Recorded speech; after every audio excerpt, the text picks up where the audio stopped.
Computational power requires immediate, substantial financial capital from both public and private.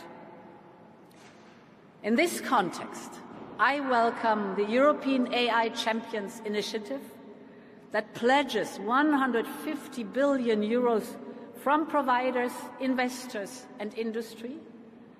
And today I can announce that with our Invest AI initiative, we can top up by 50 billion euros, so thereby we aim to mobilize a total of 200 billion euros for AI investment in Europe. We will have a focus on industrial and mission-critical applications. It will be the largest public-private partnership in the world for the development of trustworthy AI.